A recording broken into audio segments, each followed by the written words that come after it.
찬양으로 시작할 텐데 모두 자리에서 일어나셔서 주님을 기쁨으로 찬양하길 소망합니다.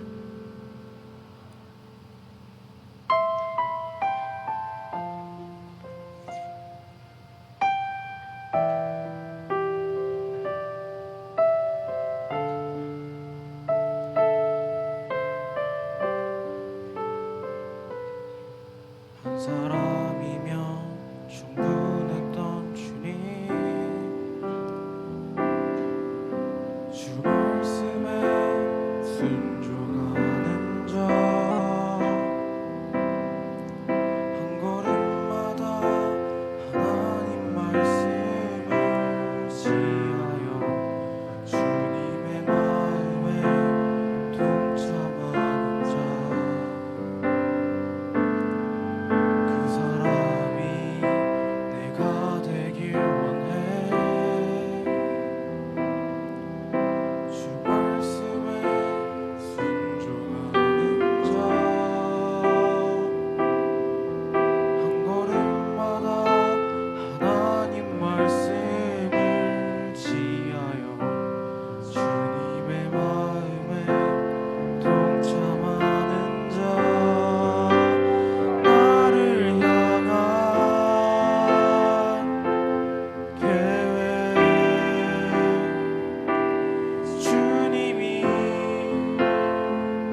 주 말씀에 순종하는 자 한 걸음마다 하나님 말씀을 지하여 주님의 마음에 동참하는 자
속의 빛 그는 나의 하나님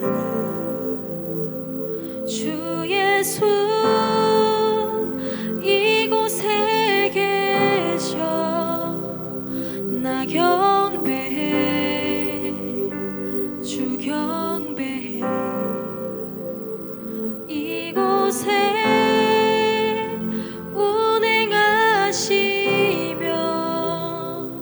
나 경배해 주 경배해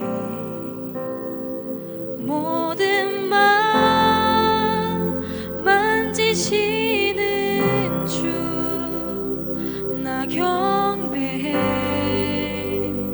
주 경배해 우리 마음 치유하시네 나 경배해 주 경배해 주는 놀라우신 길을 만드는 기적의 주 어둠 속의 빛 그는 나의 하나님 약속을 이루시는 분 기적의 주 어둠 속의 빛 그는 나의 하나님 모든 삶 돌이키시네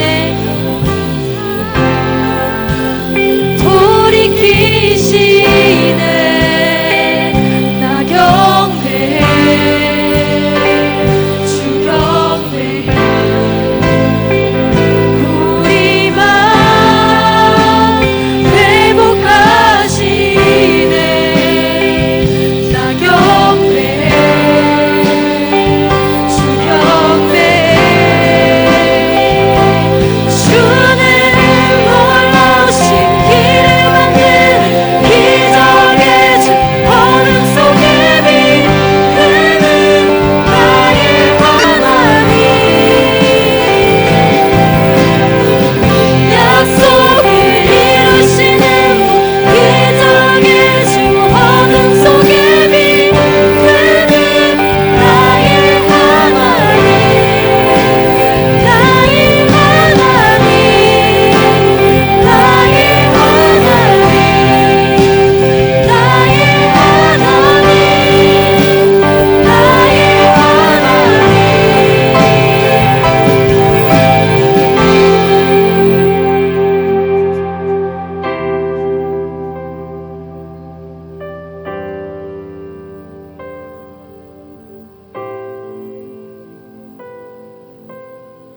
주 행하심 보이지 않아도 때론 느낄 수 없을 그때도 일하시네 주님 주 절대로 멈추지 않네 주 행하심 보이지 않아도 때론 느낄 수 없을 그때도 일하시네 주님 주 절대로 멈추지 않네 주 행하심 보이지 않아도 때론 느낄 수 없을 그때도 일하시네 주님 주 절대로 멈추지 않네 주 행하심 보이지 않아도 때론 느낄 수 없을 그때도 일하시네 주님 주 행하심 보이지 않아도 주 행하심 보이지 않아도 때론 느낄 수 없을 그때도 일하시네 주님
성령과 충만하신 하나님, 오늘도 저희를 예배하게 하시고 찬양과 기도로 주님과 동행하게 하시니 그 은혜를 감사합니다. 저희가 삶에서 지은 불신의 죄들을 회개하오니 용서하여 주옵소서. 코로나의 재앙으로 달라진 현실에도 불구하고 예배 공동체에 주어진 사명에 연합하게 하시고 사랑과 감사와 소명으로 기도하게 하옵소서. 믿음의 반석 위에 세워진 견고한 성전같이 흔들지 않는 우리 나우누리 공동체가 되게 하옵소서. 8월 3주 동안 한 사람 주제로 중등부 여름 수련을 준비하였사오니 그 어느 해보다 풍성하고 은혜로우며 간증 가득한 수련이 되게 하시고 참석하지 못하는 친구들이 방황하지 않도록 위로하시고 아프거나 다치지 않게 하시고 주님의 손길로 잡아 주옵소서. 오늘 또 주님의 말씀을 전하는 목사님과 전도사님께 강건함과 사랑을 더하셔서 나누리 공동체가 더욱 부흥되게 하시고 그 한 사람까지 구원받는 믿음 주옵소서. 섬기는 선생님과 참모들을 축복하시고 섬김의 행복을 간증으로 나누게 하시고 이번 여름 수련회 동안에 성령의 임재와 역사가 일어나게 하옵소서. 사랑하는 이들과 함께 주님의 영원한 영광 안에 살기를 원하며 죄를 죄에서 구원하시고 죽음에서 부활하신 예수 그리스도 이름으로 기도드립니다. 아멘.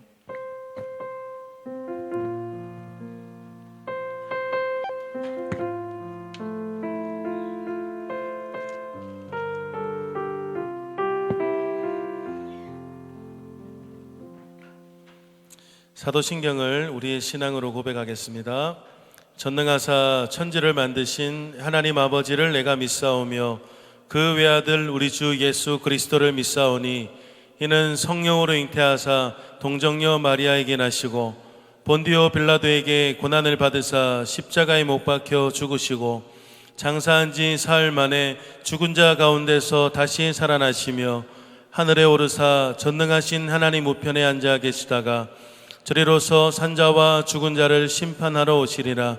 성령을 믿사오며 거룩한 공예와 성도가 서로 교통하는 것과 죄를 사하여 주시는 것과 몸이 다시 사는 것과 영원히 사는 것을 믿사옵나이다. 아멘. 찬송 90장입니다. 우리 찬송 90장 부르면서 우리 하나님 앞에 준비한 예물 드리겠습니다. 찬송 90장이요. 하울링이 많이 뜨는 것 같아요. 하울링.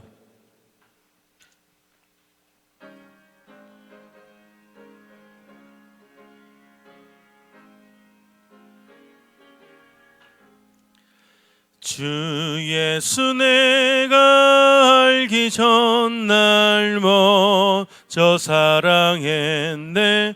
그 크신 사랑 나타나 내 영혼 거듭났네.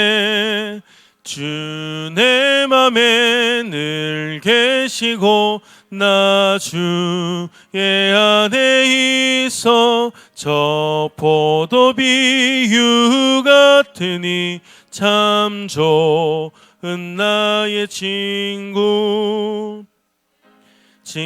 대신 예수님 날 구원하시려고 그 귀한 몸을 버리사 내 죄를 대속했네. 나 주님을 늘 믿으며 그 손을 의지하고 내 몸과 마음을 바쳐서 끝까지 충성하리. 내 진실하신 친구여 그는 내 내려주사 날 항상 보호하시고 내 방패 되옵소서. 그 풍성한 참 사랑을 니는 이끈을 소냐. 날 구원하신 예수는 참 좋은 나의 친구. 자, 기도하겠습니다. 참 좋으신 하나님, 예수님이 내 인생 가운데 오셔서 우리 인생은 참 많은 것들이 변화되었습니다. 그 무엇보다 우리가 구원받는 하나님이 백성이 되었음에 감사를 드리며 이 땅의 그 어떤 것과도 비교할 수 없는 하나님의 영광을 이미 소유하였음에 감사를 드립니다. 하나님, 이곳에 있는 모든 자들이 하나님 앞에 설 수 있는 자들이 될 수 있도록 큰 믿음을 더하여 주시고 우리의 평생이 오직 하나님만 섬기는 인생이 될 수 있도록 축복하여 주시옵소서. 오늘도 하나님 앞에 나올 때 빈손으로 나오지 않고 하나님 앞에 준비한 예물을 올려드리오니 하나님께서 기쁘게 받아 주시옵소서. 무명으로 11조임을 드렸습니다. 박가현 11조임을 드렸습니다. 홍샘이 한 주를 건강하게 보내게 해주셔서 감사드립니다. 감사함을 드렸습니다. 박소연 지혜 주심을 감사드립니다. 감사함을 드렸습니다. 이나라 선생님 수련회 가운데 주님께서 주실 은혜를 기대합니다. 그동안 예배 나오지 못한 친구들도 나와 풍성한 수련회 되게 하여 주시옵소서. 감사함을 드리셨습니다. 이은빈 범사에 감사합니다. 박소연 감사헌금 드렸습니다. 김민환 감사헌금 드렸습니다. 무명으로 드렸습니다. 박가현 드렸습니다. 임정현 드렸습니다. 이려원 감사함을 드렸습니다. 하나님, 주님이 우리의 모든 것 되심을 인정하고 또 주님 앞에 또 우리의 믿음을 담아 우리의 삶의 우리의 물질의 일부를 하나님 앞에 올려드렸습니다. 하나님, 이 예물을 기쁘게 받아주시고 이 믿음의 고백대로 하나님 응답되는 역사가 있게 하시며 하나님 이 예물이 쓰이는 곳곳마다 하나님의 영광과 또 하나님의 나라가 건설되는데 아름답게 쓰임받는 예물이 되게 하여 주시옵소서. 이 시간 우리가 말씀을 듣습니다. 시험 기간이라서 온갖 것들이 우리의 생각 속에 가득 차 있지만 그 무엇보다 가장 귀한 지혜, 지식인 예수 그리스도를 이 말씀을 통하여 경험하고 깨닫는 시간이 될 수 있도록 성령 하나님께서 우리의 생각과 마음과 또 이 시간 가운데 역사하여 주시옵소서. 그렇게 인도하실 주님을 믿고 감사드리오며 예수님의 이름으로 기도드립니다. 아멘. 자, 우리 옆에 한번 축복합시다. 하나님께서 우리의 예배를 기뻐하십니다. 네, 여러분 하나님께서 여러분 예배를 기뻐하시는 줄 믿습니까? 오케이. 자, 오늘은 초빙 설교를 하려고 합니다. 오늘 목사님, 전도사님이 설교하는 게 아니라 오늘 저희를 위해서 말씀을 전해주러 오시는 전도사님이 계십니다. 배동석 전도사님인데 이름 들어봤어요 혹시? 유명하신 분인데 들어봤어요? 이름 뭐라고? 배동석 전도사님. 저희 교회에 목사님, 전도사님 다 합치면 30명이 넘어요. 그래서 30명이 넘는데 각자가 자기가 맡은 부서 어떤 영역이 있는데 이 전도사님은 너무 탁월하셔서 한 부서를 맡지 않으시고 모든 것을 다 아우를 수 있는 그런 좋은 전도사님이시고 전도사님이 김충만 전도사님보다 나이가 좀 많습니다. 네, 많고 일반 직장 생활을 하시다가 이제 목회의 길을 가셨기 때문에 목사님도 공부를 하면서 젊은 분들도 참 좋았지만 어떠한 자신의 인생을 다시 꺾고 하나님께로 오신 분들이 깊이 있는 분들이 참 많았어요. 전사님 제가 옆에서 같이 지내면서 그런 부분들을 많이 발견했던 것 같습니다. 그래서 인품도 좋으시고 또 학업도 열심히 하시고 은혜로우신 전도사님이시고 지난주에 우리 고등부를 첫 설교하시고 주일학교 이제 순회하시면서 설교하시게 되었습니다. 여러분 시험 기간이라서 많이 복잡하겠지만 생각이 복잡하겠지만 전도사님을 통해서 주시는 하나님 말씀을 잘 새겨 듣는 귀한 시간이 되었으면 좋겠습니다. 그렇게 할 수 있겠습니까? 오케이, 우리 전도사님 좀 떨리실 것 같은데 우리 나오실 때 떨지 마시라고 박수로 우리 환영하도록 하겠습니다.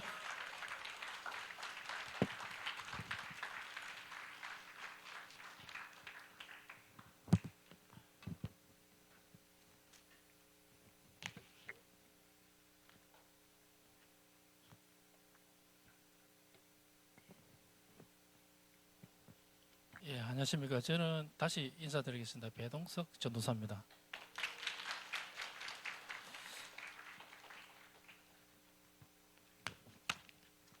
목사님이 너무 과찬의 말씀을 해주셔서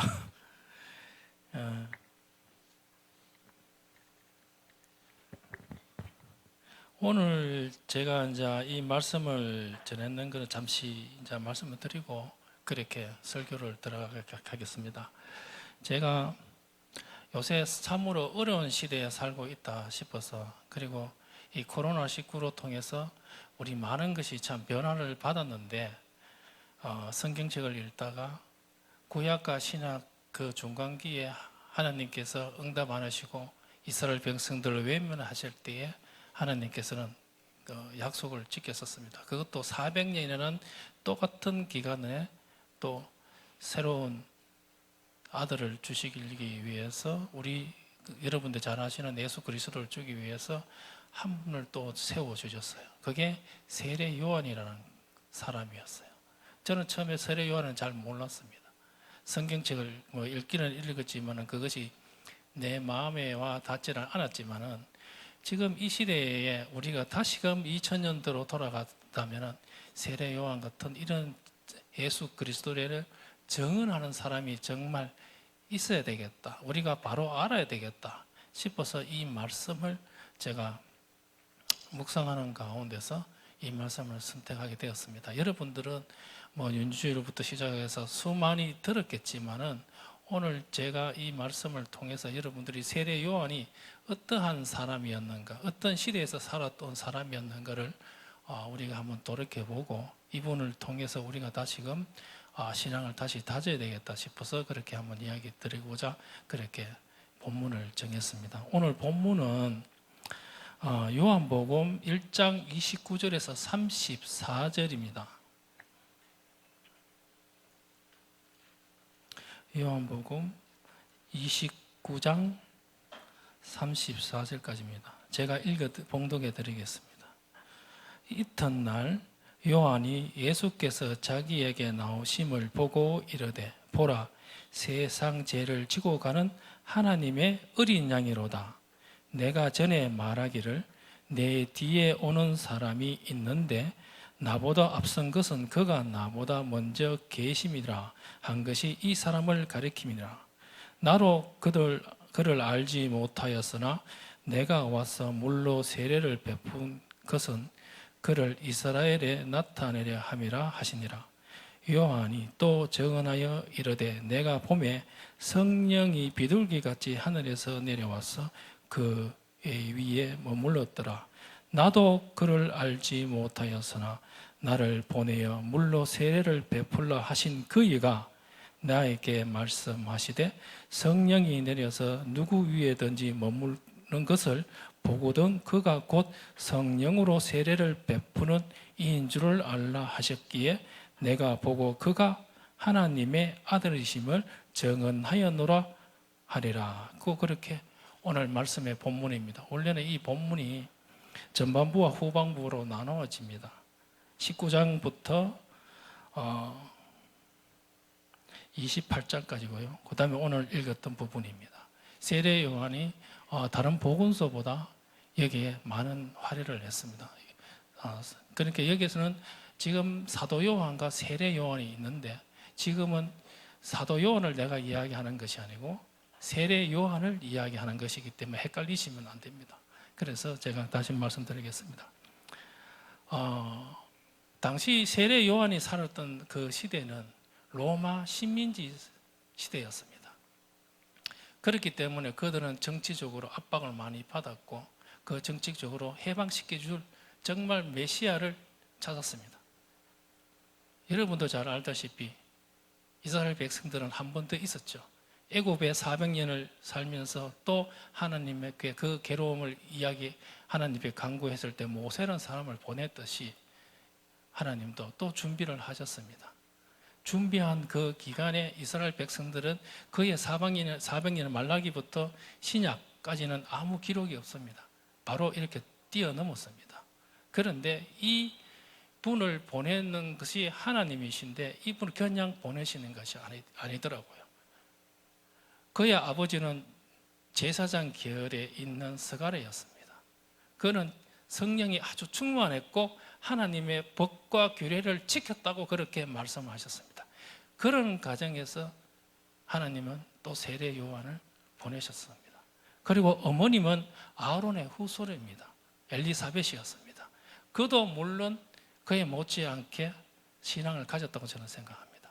그런 가정에 세례 요한이 태어났어요. 그리고 하나님께서는 그 뱃속에서부터 그에게 성령이 충만하도록 그렇게 또 만들어 주셨습니다. 그가 자라면서 정말 성경책에 보면 심령이 강하게 자랐다고 합니다. 그것은 저는 생각하기로는 하나님과 함께하고 그 마음에 늘 함께 따라갔다는 것입니다. 지금 여러분들이 교회에 오고 되는 것도 성령님께서 조명하지 않으시면 이 하나님께서 주시는 이 공간에 오지 못합니다.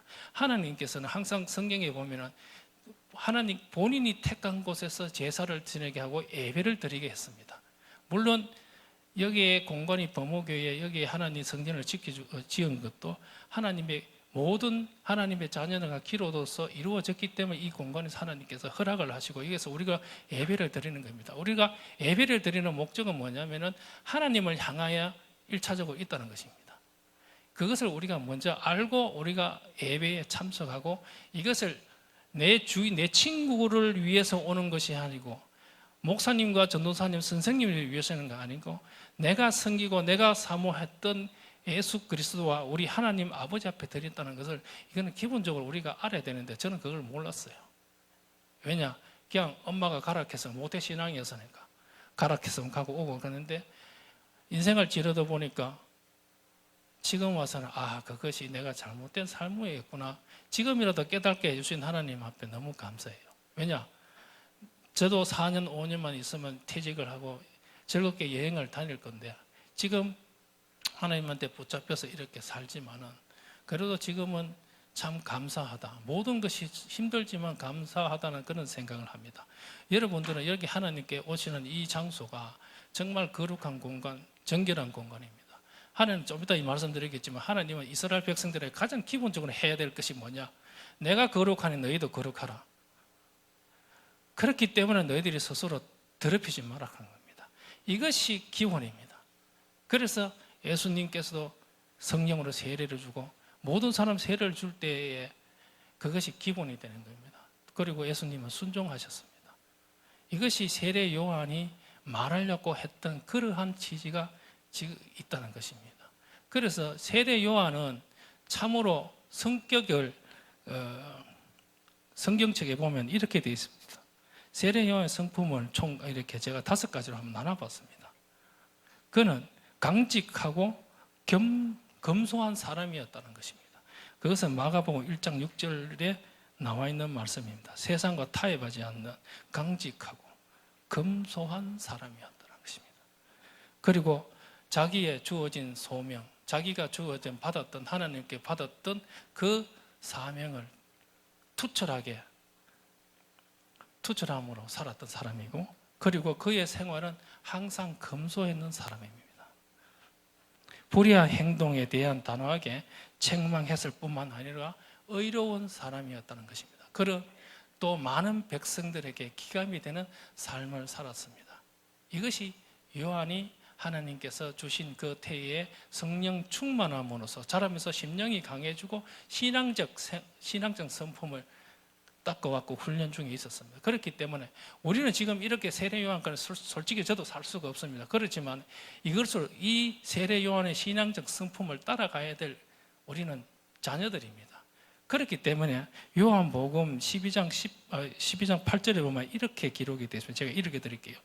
너희는 이 세대를 본받지 말고 오직 새롭게 함으로 변화를 받아 하나님의 선하시고 기뻐하시고 온전히 뜻이 무엇인지 분별하는 자가 되어야 한다고 사도바울은 그렇게 우리한테 가르쳐 줬습니다. 왜 이랬을까요? 지금 오늘 우리나라 지금 사는 이 시대에 정말 세례 요한같이 이런 신앙적 품성을 가지고 바울이 말하는 이 세대를 본받지 말고 우리가 구별되어 살아야 된다는 것입니다. 그것이 하나님의 뜻이고 우리가 하나님께 기쁘게 하는 우리의 사명이라는 것입니다. 다른 사명은 없습니다. 물론 많은 사람들보다 하나님께서 특별한 사람들 줄 수 있지만은 저는 그것이 하나의 사명이라고 그렇게 생각합니다. 우리가 구별되게 생각하고 스스로 더럽히지 않는 삶을 살아가는 것이 나의 기본적인 신앙이고 나의 사명이라고 저는 요새 성경책을 읽으면서 그렇게 하나하나 깨달아가는 그 기쁨이 참으로 좋습니다. 그렇기 때문에 여러분들도 중간고사 시험장 물론 바쁩니다. 저도 참 공부하기 정말 싫어했습니다. 이 세상에 공부하기 좋아하는 사람 어디 있습니까? 없습니다.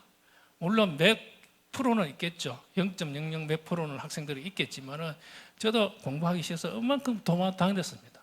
그렇지만은 지금은 나이에 들어서 이제 신학을 하고 하니까 안 하면 안 되더라고요. 그래서 하기는 되는데 참으로 힘들구나. 지금 생각을 뒤롭게 보면 내가 어릴 때 이렇게 공부했으면 야 내가 의사가 됐겠다 싶더라고요. 그런데 지금 세월이 지나가면 그건 아무 소용이 없고, 그런데 내가 여러분들에게 이야기하고 싶은 것은 딱 그것이 아니고, 제가 이제 살면서 제가 가장 여러분들 나이에 바란 것은 뭐냐면 아침에 일어나면 딱 1분도 안 걸립니다. 우리 24시간 중에 과연 우리가 솔직히 생각해 봅시다. 하나님 앞에 우리가 얼만큼 생각하고 있느냐, 하나님은 우리한테 사랑한 것만큼 우리가 그만큼 사랑하느냐, 그렇게 안 썼습니다. 그렇기 때문에 아침에 일어나시면 정말 기도가 안 되시면 예수님께서 가르쳐 주신 주기도문으로 시작하시고, 또 저녁에 마무리할 때 주기도문으로 마무리하시면 여러분들 하나님께서 주시는 그 선물이 딴 건 없습니다. 순종하고 복종하는 자에게 주지 순종하지 않는 자에게는 절대로 뭔가를 주시지 않습니다. 그것을 내가 깨달았다는 겁니다. 그런데 우리 아이들한테 이야기하면 잘 안 들어요. 그걸 모르기 때문에 그것이 인생이구나 그렇게 생각하는데, 여러분들은 물론 중간고사 시험 뭐 다 중요하지만 그 중에서 가장 중요한 것은 하나님 말씀을 한번 돌이켜봐라. 그래서 하루 생활 마감하는 것도 하나님과 감사하면서 하면은 하나님께서 여러분들의 인생을 책임질 것이라고, 이것은 내가 사적으로 이야기하는 겁니다. 정말 이것이 필요하더라고요. 여러분들 세례 요한도 아마 그렇게 살았지 않겠습니까? 그는 내가 성품에서 이야기하지만 이거는 성경에 있는 말입니다. 내가 지어낸 것도 아니고. 그렇기 때문에 세례 요한을 하나님께서 쓰시는 겁니다. 물론 준비했기 쓰시겠지만은 준비했다고 다 쓰는 건 아닙니다. 준비했지만은 자기가 그런 그릇으로 만들어가는 그런 세례 요한도 참으로 대단하고 아버지 엄마도 대단하다는 것입니다. 그렇기 때문에 성품을 닮아야 된다고 그런 생각합니다. 그리고 그의 사역은 제가 잠시 말씀드리겠습니다. 인류를 구원할 메시아, 만왕의 왕이신 예수 그리스도의 길을 준비한 자입니다. 메시아 오심을 준비했는 것입니다. 담대하게 두려움 없이. 그 당시에는 로마 시대였습니다. 과연 이것이 가능했겠느냐? 성령님이 하나님이 같이 하지 않으시면 이 말씀을 도저히 전할 수가 없다고 그런 생각합니다. 저 자신도 그렇습니다. 저도 이만한 나이에 너 교회 다니니 할 때 굉장히 부끄러워가고 이렇게 할 적은 내 기억이 나더라고요. 그런 마음이, 우리가 예수님이 항상 가까워졌을 때 예수님께 담대함을 주고 두려움 없이 그래 나 예수님 믿어, 어때 나 예배 보러 가, 어때 하나님 함께 만나러 가, 하나님 내 책임을 져줘. 이 세상 거는 헛되고 헛되다고 했습니다. 정말 그렇더라고요. 그런데 하나님과 함께하는 성경책을 여러분 보십시오. 구약에서 요한계시록 보면 하나님과 함께 하신 분은 항상 길을 열어줬었습니다. 여러분은 잘 아는 요셉도 그렇습니다. 야곱도 그렇고 다윗도 그렇고 어느 누구 하나라도 순종함에 있어서는 그렇게 하고, 성경에서 가장 비참한 사람은 사울입니다. 사울은 초대 이스라엘 왕이었지만 그는 하나님이 떠나간 그 순간부터 악영이 자기한테 들어옴으로써 자기 심령이 완전히 더러워졌습니다. 끝은 어떻게 돼서 여러분들 잘 아시잖아요. 블레셋 전쟁에서 자기는 아들과 함께 자살하고 죽었습니다. 하나님과 함께 하지 않는 인생들이 그렇다는 것이죠. 하나님과 함께 인생은 다르다는 것은 여러분들 많이 들었기 때문에 한번 돌이켜보고 생각해 보십시오. 그리고 세례 요한은 구약에 속한 최후의 인물이라고 그렇게 말하고 있습니다. 왜냐하면 예수님을 세상에 정언하는 구약과 신약에 연결하는 최초의 첫 번째 정언이라고 마태복음 11장 13절에는 그렇게 이야기하고 있습니다. 제가 읽어드릴게요. 모든 선지자와 율법이 예언한 것은 요한까지나 그렇게 기록하기 있기 때문에 신학자들이 그렇게 평가하고 있답니다. 그리고 그는 예수님의 선구자로서 예언된 인물이라고 그렇게 이야기하고 있습니다. 성경 교주를 찾아보면 제가 읽어드리겠습니다. 외치는 자의 소리여 이르되 너희는 광야에서 여호와의 길을 예비하라. 사막에서 우리 하나님의 대로를 평탄케 하라는 이사야 40장 3절에 그렇게 나와 있고요. 만군의 여호와가 이르노라. 보라, 내가 내 사자를 보내리니 그가 내 앞에서 길을 준비할 것이요 또 너희가 구원할 바 주가 갑자기 그의 성전에 임하리니 곧 너희가 사모하는 바 언약의 사자가 임할 것이니라고 말라기 3장 1절에서 그렇게 적언하고 있습니다. 이것이 세례 요한의 사역이고 세례 요한이 예수님의 앞에 오셔갔다는 성경적인 근거입니다. 그리고 특히 세례 요한은 예수님에게 인정받은 인물입니다. 성경에서 찾아보면은 예수님한테 인정받은 사람 과연 몇 명 있을까요?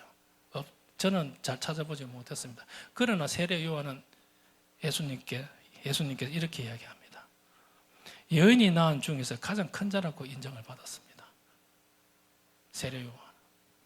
예수님도 그의 사역을 알고 있었고 그를 인정을 해줬습니다. 그는 그리스도의 선구자로서 사명을 다하고 끝에는 그는 순교했습니다. 죽기까지 충성을 했고 그리고 우리들에게 믿음의 본을 보인 사람입니다. 그래서 예수님이 세례 요한을 특히 더 사랑하고 이런 말을 하지 않았었는가 그렇게 생각을 합니다.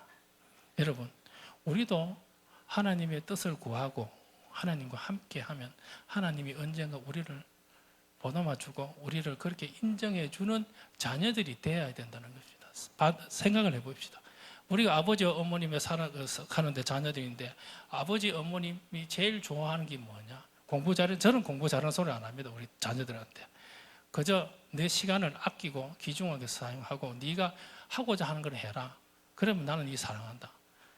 그런데 죽을 청청 저걸 이야기 잘 안 듣다가 요새 약간 깨달았는데 우리 막둥이가 그렇게 살더라고.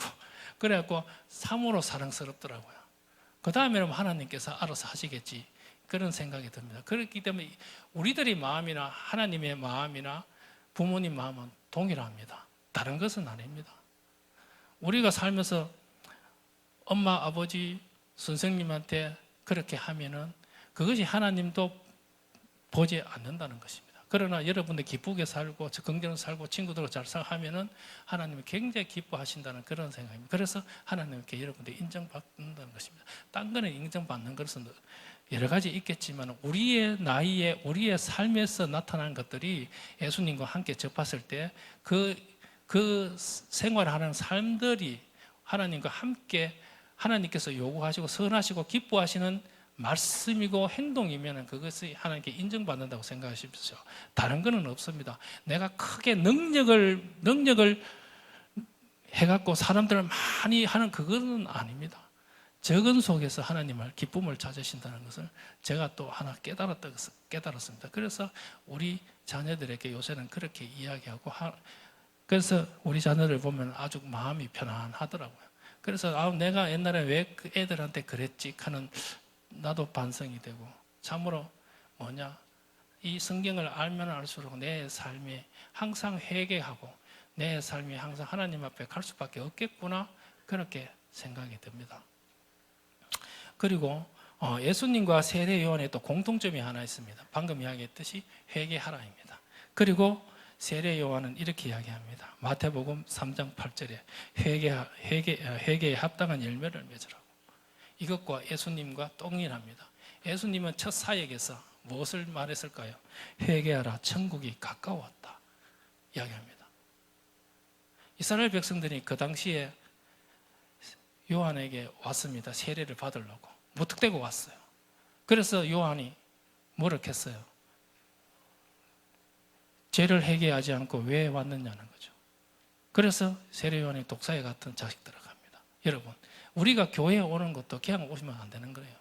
하나님 앞에 한 주간 살면서 정말 감사했는지 나를 돌아보고 토요일 날 저녁이라도 하나님 앞에 감사하고, 예를 들어서 내가 무슨 잘못 행동이 있으면 하나님께 기도하고 그렇게 나와야지 하나님께 기뻐 받아 주신다는, 그냥 저도 솔직히 고백합니다. 옛날에 뭐 이런 어릴 때에 최근 2년 전까지만 나도 그렇게 교회에 왔고 그렇게 습관적으로 갔고 찬양대 섬기고 그렇게 해왔는데, 아, 내가 정말 잘못 섬겼구나 하는 것입니다. 이게 회개하는 것이 참 회개가 무엇인가를 예수님께서 깨달게 했고 세례 요한도 깨닫게 해줬다는 겁니다. 그래서 나는 세례 요한이 참 위대한 성경적 인물이구나 하는 그런 생각을 들었습니다.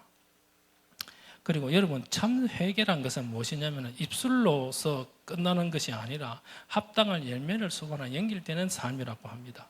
삶 속에서 제가 말씀드렸듯이 자신에게 잘못된 회개를 하고 또 죄를 고백함으로써 부합되는 변화된 삶을 살아가야 된다는 것입니다. 여러분들 잘 알고는 삭개오 아시죠?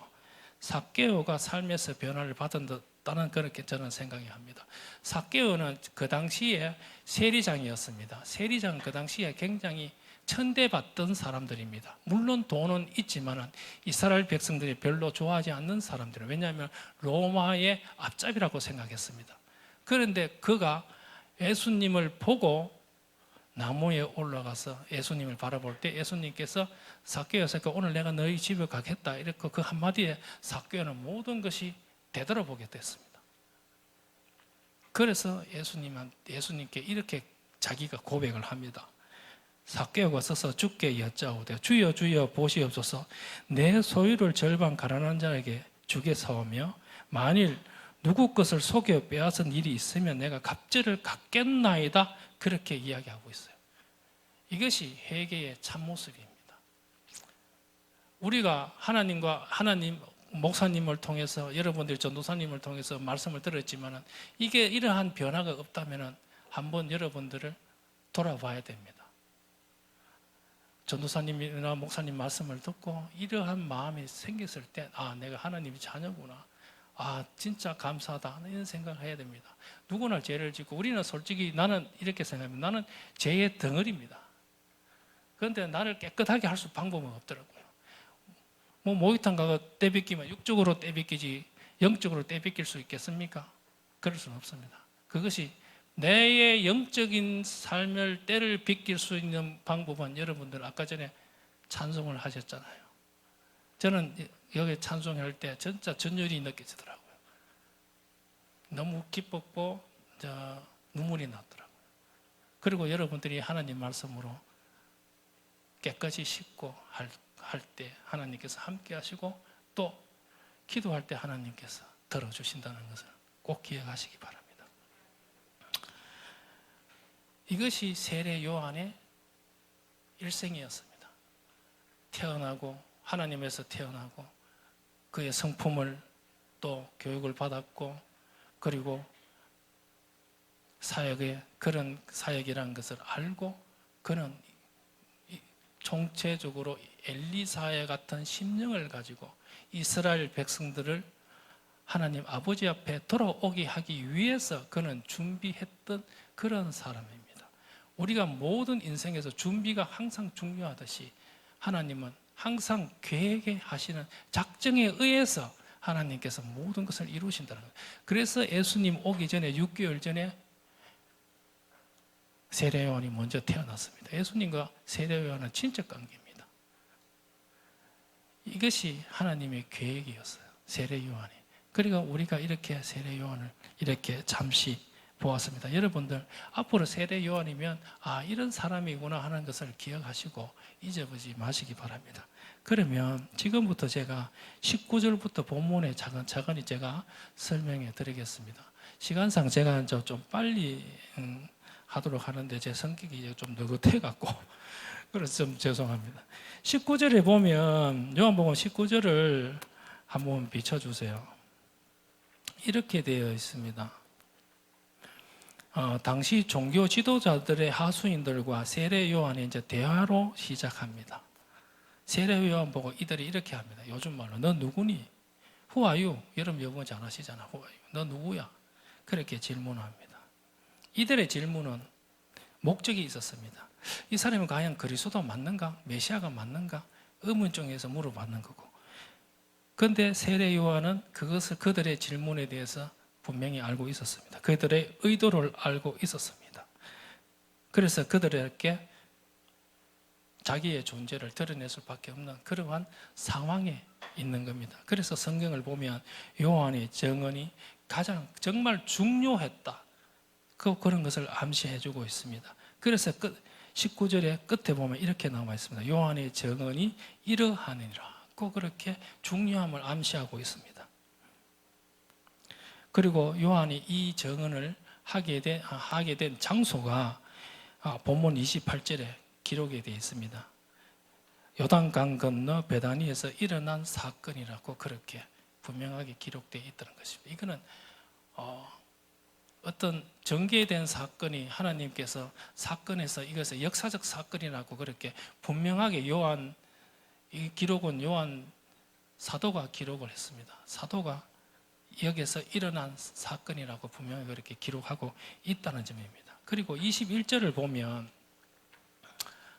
그리고 첫 번째 요한의 증언이 무엇인지 우리가 한번 살펴보도록 하겠습니다. 제가 대조 형식으로 간단하게 그렇게 말씀드리겠습니다. 20절에 보면은 세례 요한이 그들의 질문을 이렇게 이야기합니다. 나는 그리스도가 아니야. 그런데 하반절 29절을 보면은 세례 요한은 이렇게 이야기합니다. 예수님이 나오시는 걸 보고 이렇게 이야기합니다. 보라, 세상 집을 지고 가는 하나님의 어린 양이로다 하면서 바로 그가 그리스도야, 나는 아니야. 그렇게 이야기합니다. 왜 그랬을까요? 나는 그리스도가 아닌 걸 왜 그 당시에는 모든 사람들이 요한을 메시아냐 그리스도냐 거기에 논박하게 분명히 있었을 겁니다. 그래서 종교 지도자들이 하수인들을 부르고 야 가갖고 물어봐. 메시아 맞아? 물어보라겠죠. 그래서 물어보니까 나는 그 의도를 하고 나는 아니다. 너희들이 기다리고 고대했던 메시아가 분명히 아니라 하겠습니다. 그런 이야기하니까 이들은 두 분이 묻습니까? 너 엘리야야? 아니면 선지자야? 그것도 아니라고 그렇게 이야기했습니다. 그의 대답, 그러니까 그 하수인들이 이렇게 묻습니다. 22절 하반절에 너는 내게 대하여 뭐라고 하느냐? 도대체 네 뭐고? 그겁니다. 경상도 말로. 그러니까 세례 요한이 23절에 이렇게 이야기합니다. 나는 그 광야에서 외치는 자의 소리뿐이야. 나의 사명이야. 메시아 오심을 증언하는 사람으로 자기 사명을 이야기한 것이죠. 그리고 왕의 오시는 길을 예배하는 소리라고 또 이야기를 합니다. 자기를 낮추고 그리스도가 부각되게 종의 모습으로 메시아 오심을 담당하게 전하는 세례 요한이라는 것을 그러한 사명을 갖고 있는 사람이라고 이야기합니다. 이 말을 하지만은 자기는 분명히 그리스도가 누군 줄을 알고 있었다는 겁니다. 왜? 하나님께서 가르쳐주고 계시했기 때문입니다. 그래서 29절을 보면 예수님을 보고 그는 확신에 가다는 차례로 이야기했습니다. 보라, 세상 짐을 지고 가는 어린 양이로다. 분명히 그들에게 가르쳐주고 있는 겁니다. 이 안에는, 이 말씀의 안에는 옛날에는 저는 솔직히 이 말씀 그냥 지나갔습니다. 세상 지고 가는 어린 양이로다. 그래, 그렇지. 이렇게 생각했는데 이 안에는 정말 무지무지한 하나님 뜻이 숨어 있어요. 이 구절에. 과연 무엇일까 하는 거죠. 이 구절과 제가 한번 읽어드릴게요. 하나님이 이 세상을 이처럼 사랑하사 독생자를 주셨으니 이는 그를 믿지 않는 자마다 믿는 자마다 멸망하지 않고 영생을 얻게 하려 하심이라고 이걸 연결시키고 보면 하나님께서 어린 양 예수님과 독생자 같은 분이죠. 보내주신 주체는 누굽니까? 하나님이 보내주셨다는 거예요. 스스로 오시는 것이 아니고 하나님께서 보내주셨다는 것입니다. 그 이유는 분명하게 또 여기 기록되어 있죠. 세상 죄를 지고 가기 위해서 보내셨다는 것입니다. 여러분, 어린 양으로 어떤 이유가 뭘까 하는 겁니다. 여기는 정말 하나님의 놀라운 사랑이 숨어져 있습니다. 죄인들을 위해서 하나님이 세우신 구원 계획이 있었기 때문에 예수님께서 이 땅에 어린 양으로 오셨다는 그 이야기하는 겁니다. 그 계획을 성취하기 위해서 하나님은 사랑하는 아들, 독생자를 어린 양으로 그냥 보내시는 거 아닙니다. 뭐 승용차 타고 뭐 비행기를 타고 뭐 크루즈 배를 타고 오신 것도 아니고 진짜 레드 카펫을 깔고 오신 것도 아니고 그냥 어린 양으로 오셨던 겁니다. 어린 양으로 오었다는 것은 뭔가 생각을 해보셨습니까? 그것은 희생 제물입니다. 희생 제물. 하나님께서는 이스라엘 백성들에게 애굽에서 건져내시고 그들이 삶에 있어서 정말 죄를 짓고 하니까 하나님께서 하나의 방법을 가르쳐 줬었습니다. 그것은 제사 방법입니다. 너희들 죄를 지으니까 도저히 안 되겠다. 그래, 흠없는 어린 양이나 들고 오라. 그러면 제사장이 거기에 안수를 합니다. 뭐를 안수합니까? 그 이스라엘 백성들의 죄를 그 동물에게 전가시킵니다. 그러면 그 흠없는 동물을 희생 제물을 잡음으로써 이스라엘 백성들은 나의 죄가 그 동물로 전가되었다고 그렇게 하고 자기들은 기뻐했습니다. 그러나 이 제사 제도는 매일같이 드렸습니다. 상범제였습니다. 아침에 저녁에 한번 그렇게 매일같이 드렸다는 것입니다. 그런데 하나님께서 이제 지겨워졌어요. 말라기에 보시면 이스라엘 백성들이 정말 하나님이 싫어한 것만 다 하셨습니다. 그래서 하나님께서 400년 동안 이스라엘 백성을 찾지 않으시고 또 계획을 하시고 그렇게 예수님을 보내셨다는 것입니다. 그는 하나님의 작정에 의해서 보내졌습니다. 속죄하기 위해서, 누구를? 우리 죄를 위해 속죄하기 위해서. 하나님과 우리가 죄가 있음으로써 하나님과 저희가 사이가 멀어집니다. 그리고 하나님의 진노가 우리 죄인들에게 임하게 되면 우리는 죽게 됩니다. 죄의 싹은 사망입니다. 그렇기 때문에 하나님께서 어린 양으로 자기 아들을 보내주셨습니다. 십자가로서, 죽음으로써 우리들의 죄를 속죄시키기 위해서. 여러분, 속죄는 예수 그리스도가 십자가에 못 박히건 그것을 우리가 죄값이라고 생각하면 예수님께서 십자가에 못 박힌 그 순간에 우리가 죄가 면제받았습니다. 그로서 그 면제받은 선택받은 백성들을 하나님께서 그것을 건져내 주셨습니다. 예수님께서 그것을 구원이라고 합니다. 구속은 속죄를 통해서 구원이 이루어진다고 신학사는 걸 합니다. 처음에는 제가 그걸 이해를 못했습니다.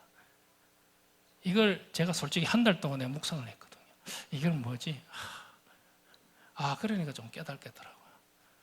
그 순간에 내 내리를 꽉 치는데 한날 막 혼자 멍하니 앉아 있었어요. 옛날에는 이런 구절을 보면 아무것도 생각이 안 났거든요. 오셔서 죽어서 내 때문에 수많이 들었거든요. 저도 여러분들보다 더 많이 들었을 거예요. 그런데 이걸 하나 알므로써 나는 이것만, 제가 뭐 신학을 1년 반밖에 안 했지만 목사님 앞에서 정말 나는 이거 하나만 알아도 나는 진짜 하나님을 바르게 아는 것 같아요. 다른 거는 몰라도. 내가 만약에 뭐를 하나님께서 가시란 그 길을 정말 갈지를 모르겠지만 그걸 못 간다 하더라도 나는 이걸로 해도 나는 깨달았어. 이거 하나 깨달은 것밖에 없어요. 신학 1년 반 동안 공부하는 중에서 이거 하나 깨달았습니다. 정말 내 내리를 콱 치더라고요. 이것이 하나님께서 우리에게 주신 큰 은혜입니다. 우리가 돈을 많이 벌어주기 위해서 그런 은혜가 아닙니다. 그건 아무것도 아닙니다. 하나님께서 정말 우리를 위해서 자식을 내어줬다는 겁니다. 여러분들이 갖고 있는 것 중에 예를 들어서 집에서 강아지를 키우는데 이 강아지를 예를 들어 다른 사람한테 내줄 수 있어요? 울고불고 할 거예요. 아마 자기가 갖고 귀중한 걸 내줄 수 있어요? 없어요. 저도 마찬가지입니다. 내 사랑하는 아들이 있지만 그 아들을 내줄 수 있을까요? 없습니다.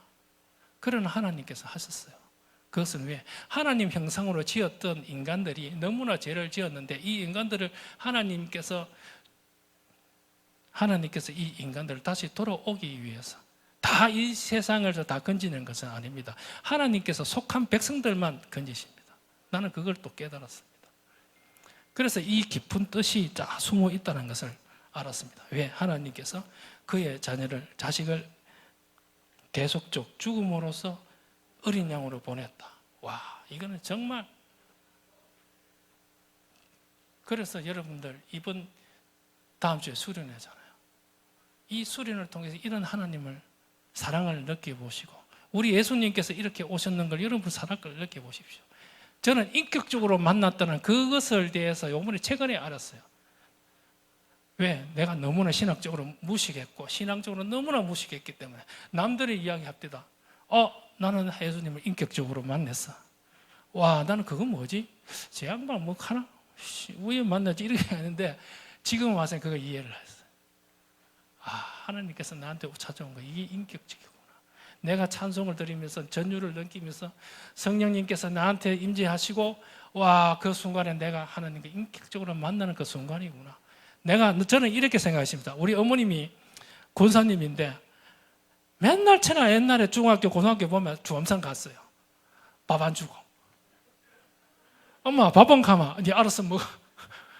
왜 가는지는 모르겠는데, 이제 그걸 알게 됐어요. 저렇기 때문에 하나님을 만나보는 거 그렇게 야단했구나. 인격적으로 만나면 그 기쁨이 너무나 작기 때문에 그걸 지금 세례 요한이 이야기하고 있고 이스라엘 백성들은 그걸 몰랐습니다. 저도 몰랐지만 여러분들은 그걸 아셔야 되는 거예요. 그리고 여기서 더 중요한 것은 그리스도가 우리가 메시아 그리스도로 가잖아요. 그래서 세례 요한이 그들을 보고 나는 그리스도가 아닌데 저 사람이 그리스도야. 너희들을 찾던 그리스도야. 꼭 그렇게 이야기하고 있는 겁니다. 그리스도는 성령으로 기름 부음 받은 메시아를 이야기합니다. 이스라엘 왕으로 하나님께서 자식을 임명하신다는 것입니다. 그래서 복음서에서는 이는 내 사랑하는 아들이요 내 기뻐하는 자라고 그렇게 이야기하고 있는 것입니다. 그래서 우리가 그분을 우리의 구주가 된다는 것입니다. 그냥 구주가 되는 것이가 하나님께 작정을 보내주신 그분이 우리가 구주가 되시고 우리의 죄를 위해서 속죄하시고 대속하기 위해서 어린 양을 오신 분입니다. 그리고 두 번째 요한의 증언은 두 가지입니다. 나는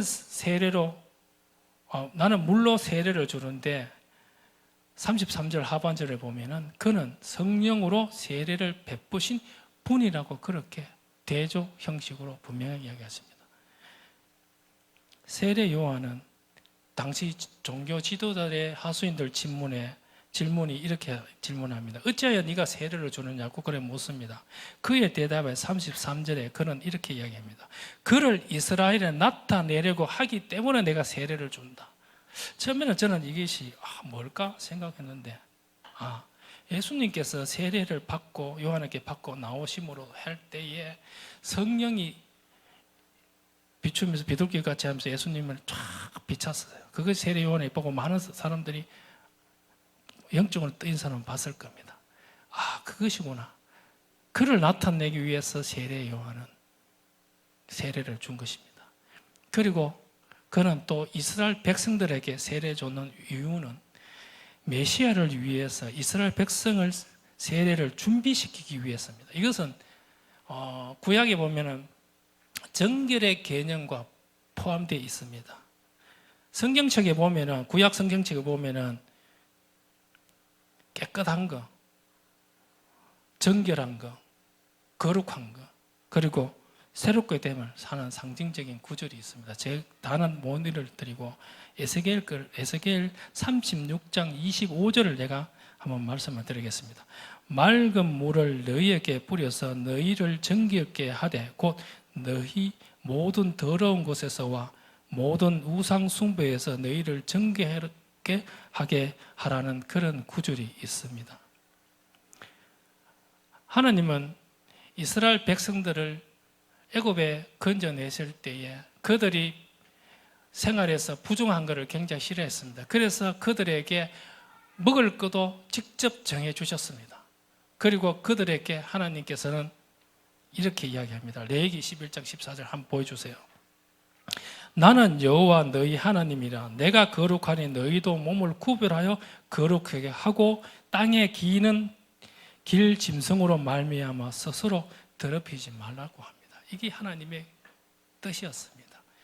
저는 생각하기에 그래서 세례 요한이 백성들에게 세례를 베풀어 주지 않았는가, 성령님께서 준비하게 하지 않았는가, 그렇게 저는 생각해서, 물론 하나님 예수님 그를 위해서 세례를 주시고 또 모든 사람들에게 나타나게 하신 것은 맞는데, 이 백성들에게 세례를 주는 그 개념을 제가 찾다 보니까 이 구절이 생각이 나더라고요. 저는 이 구절 굉장히 좋아합니다. 처음에는 싫어했는데, 하나님이 내가 거룩하니 너희도 거룩해. 그런데 너 스스로 더럽히지 마. 이게 하나님의 기본적인 신앙입니다. 우리가 삶에 있어서 지금 요새에 우리가 여러분들 인터넷으로 많이 하잖아요. 정보 받아잖아요. 어떤 거는 정말 우리한테 도움이 되는 정보를 얻을 수 있는데, 어떤 거는 여러분들이 정말 접해보지 않을 것까지 접할 수 있는 세상입니다. 그래서 여러분들 구별되게 그것을 봐야 되는 겁니다. 물론 신학적으로 목사님들 설교하는 부분들도 있습니다. 저도 듣습니다. 근데 들었는데 어떨 때는 그것이 맞나 싶어서 볼 때 이상하로 흘러가는 목사님들도 계시더라고요. 그래서 여러분들이 분별하게 하나님께서 거룩하니 너희도 거룩하라, 스스로 더럽히지 마라 하는 그 구절을 생각하게 됐으면, 여러분들 인터넷도 좋고 많은 것도 있지만 하나님께서 그러한 거룩한가, 이스라엘 백성들의 정말 여러분들 집에 가서 레위기를 찾아보시면 하나님께서 먹는 것까지도 구별하게 하셨습니다. 뭐는 먹지 마, 뭐는 대식임질을 갈라진 거 이외에는 먹지 마, 그렇게까지 하셨다는 겁니다. 그것을 여러분들 한번 생각을 해보셔야 된다는 겁니다.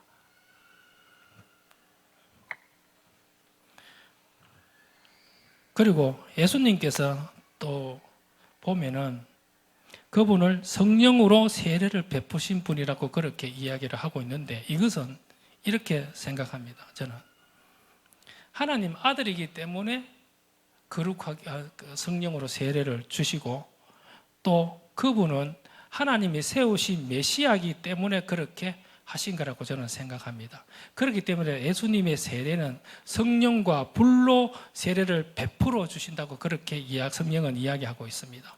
예수님께서 세례를 주시는 것은 우리에게 새롭게 거듭나게 하고 거룩한 세례라는 것입니다. 오직 위에서부터 오는 거듭남은 그리스도 안에서 이루어지는 새로운 창조이기 때문입니다. 여러분,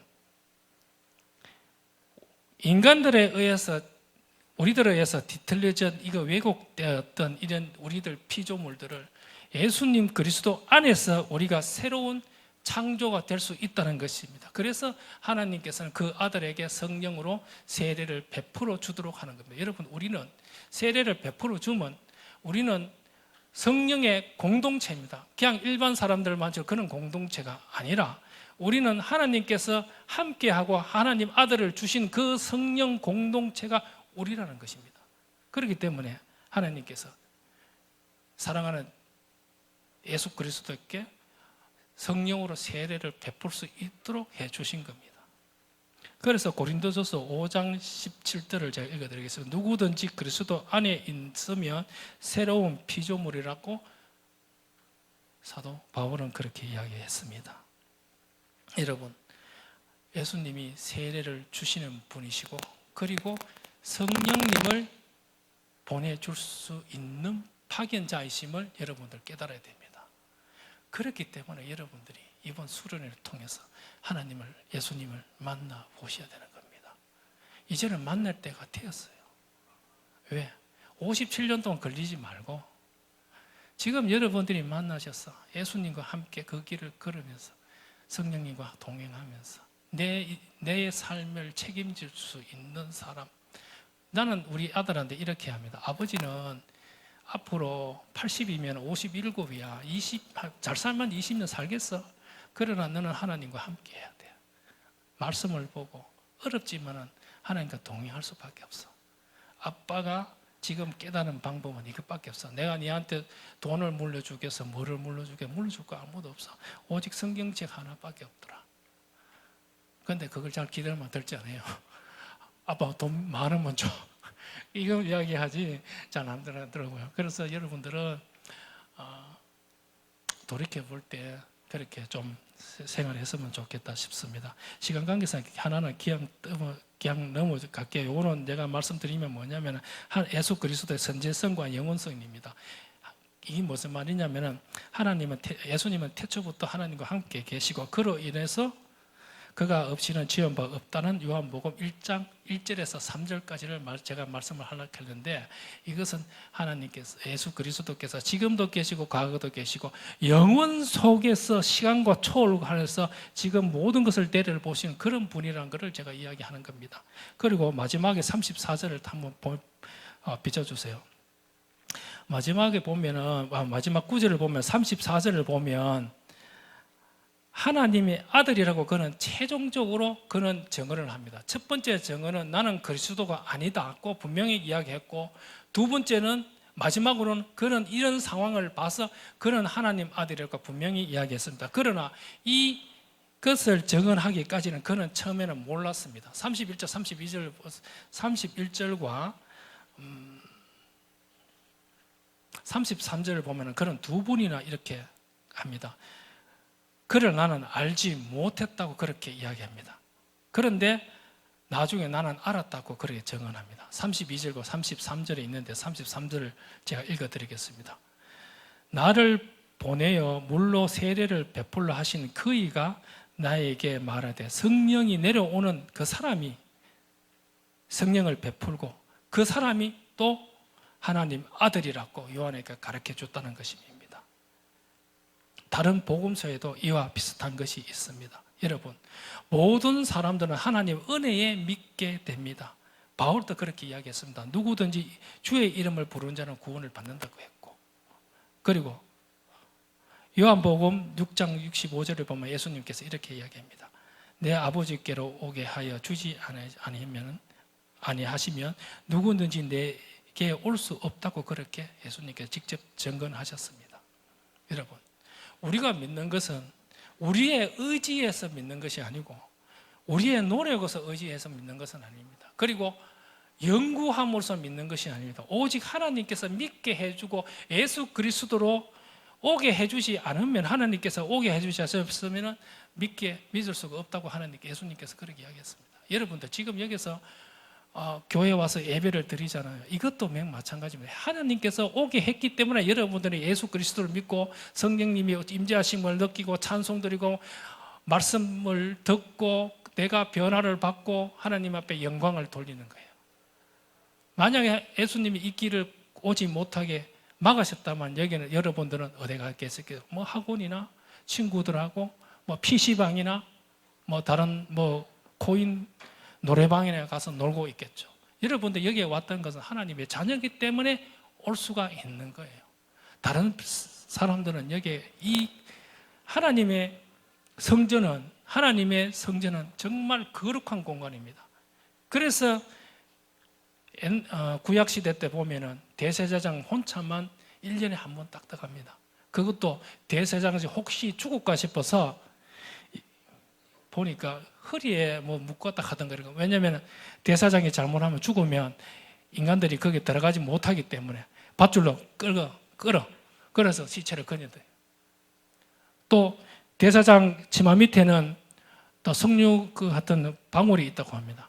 왔다 갔다 하면 딸랑딸랑 소리 난답니다. 아, 살아있구나 아직까지. 그 대사장이 나오면은 이스라엘 백성은 환호하는 거예요. 아, 하나님께서 우리의 죄를 용서해 주셨다. 그래서 찬양과 찬미를 드리고 하나님께 영광을 올려드리는 겁니다. 오늘 전반적으로 제가 이제 도섭시 이야기를 했지만 세례 요한의 증언은 단 한 가지입니다. 나는 그리스도가 아닌데 그리스도는 저분이야. 그런데 저분은 우리 속죄를 위해서 오셨고 우리 대해서 죽으셨어. 그리고 성령으로 오셨고 우리에게 성령으로 세례를 주시고 성령을 보내주신 분이야. 그렇게 세례 요한은 증언을 했습니다. 그리고 마지막에 보면 세례 요한은 이걸 제가 읽어드리고 마지막으로 마무리하겠습니다. 그는 이렇게 마무리합니다. 그는 흥하여야겠고 나는 쇠하여야 하리라고 하는 마태복음 요한복음 3장 30절에 있습니다. 이게 세례 요한의 마지막 말이고 그 다음에 순교를 했습니다. 정말 그렇습니다. 우리 인생에서 예수님이 나타나야 되고 그분이 우리의 주역이 돼야 됩니다. 우리는 그저 조연으로서 예수님을 나타내는 삶을 살아가면 되는 겁니다. 우리가 나타나려고 그 할 때에 마귀는 가장 우리들을 연약 가꾼 곳을 공격합니다. 그러면 우리는 넘어집니다. 그러면 우리를 어디로 그들은 좋은 데로 붙들고 가지 않습니다. 흑암 속에 어두움 속에 뒤집어 던져버립니다. 이스라엘 초대 왕같이 살고 같이. 그러면 마귀의 소굴에서 우리는 영원히 거기서 헤어나지 못하지만 하나님께서는 사랑하는 아들을 주셨고 우리들 세상 예수님께서 했잖아요. 세상 빛과 소금이 되라고. 그런 여러분들이 되셔야 되는 겁니다.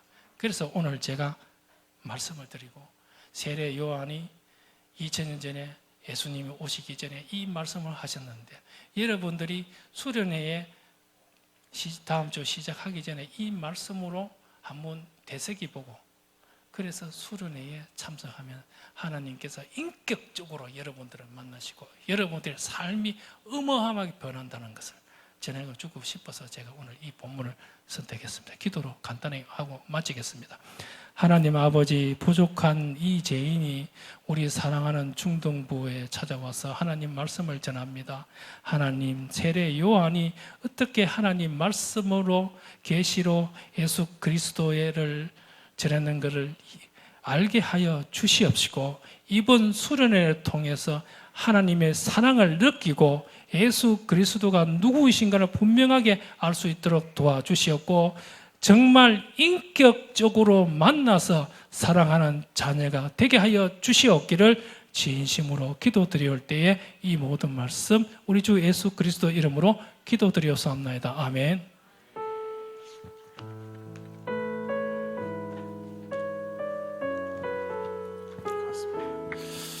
자, 오늘 귀한 말씀 주신 우리 전도사님 감사합니다. 조금 어려운 내용이긴 하지만 여러분이 알아야 될 내용입니다. 성령님께서 지금 당장은 아니지만 반드시 깨닫게 해주시기를 간절히 소망합니다. 목사님 축도하겠습니다. 우리의 영원한 소망이신 예수 그리스도의 크신 은혜와 하나밖에 없는 아들을 내어주신 하나님의 놀라우신 사랑과 성령의 위로 교통 충만케 하심의 역사가 이곳에 머리 숙인 모든 하나님의 자녀들과 범호교에 속한 모든 권속들 그리고 이들의 모든 삶의 현장 위에 항상 함께 하시기를 간절히 축원하옵나이다. 아멘. 네, 감사합니다. 여러분 좌우에 한번 인사합시다. 시험 화이팅 하세요.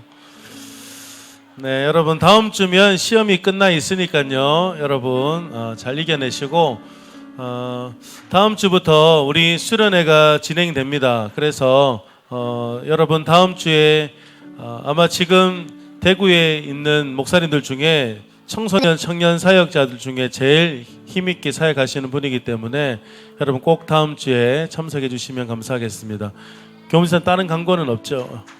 자, 우리 반별로 그래도 잠시 모였다가 우리 밖에 해산하도록 하겠습니다. 여러분 반별로 모이겠습니다.